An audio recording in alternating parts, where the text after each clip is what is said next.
Alors, quand le pragmatisme international sauve nos putschistes?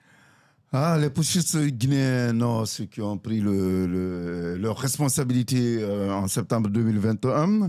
Quel flair, arrivé au pouvoir au moment où la politique internationale traverse une crise existentielle. C'est ce qu'on appelle avoir le vent en poupe. Jadis, critiqués, conspirés, ostracisés, les coups d'État sont aujourd'hui accueillis avec haussement d'épaule et un soupir résigné. Parce que soyons honnêtes, dans un monde où même les grandes puissances ne savent plus si elles défendent des principes ou des intérêts, qui s'embarrasseraient encore de rétablir la démocratie en Guinée.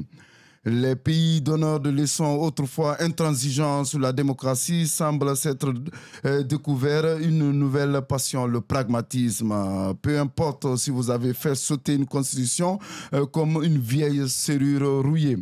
Tant que vous parlez sécurité, développement ou accessoirement minerais stratégiques, tout va bien. Tout va bien. Quid de la CEDEAO? Et puis, il y a cette CEDEAO, autrefois le cauchemar des putschistes. Aujourd'hui, une organisation qui a autant de mordants qu'un chiot fatigué, avec des membres comme le Mali, le Burkina et le Niger qui lui ont ouvertement fait un bras d'honneur. Elle a passé de la menace à l'exhortation. La preuve. Au lieu de rappeler fermement la junte guinéenne à l'ordre en vue du retour à la démocratie ce 31 décembre, voilà qu'elle parle lors du dernier sommet de ses chefs d'État de poursuivre les actions en vue de la mise en œuvre de la feuille de route. Fin de citation.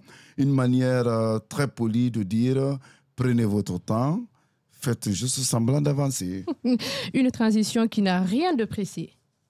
Alors, ceux qui espéraient voir un gouvernement démocratique de janvier peuvent ranger leurs rêves au placard. En Guinée, le temps semble suspendu. La fameuse feuille de route de la transition ressemble à ces GPS qui recalculent sans cesse l'itinéraire sans jamais arriver à la destination. Mon ami Baka en a un.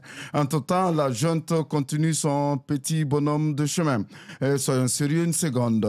Pourquoi elle se précipiterait-elle? Elle a toutes les cartes en main. Les Guinéens fatigués par des décennies de méfaits politiques aussi entre résignation et scepticisme. Les partenaires internationaux, eux, préfèrent fermer les yeux plutôt que de risquer une nouvelle crise régionale. Et la CEDEAO, avec son autorité effritée, joue désormais les médiateurs au lieu des gendarmes.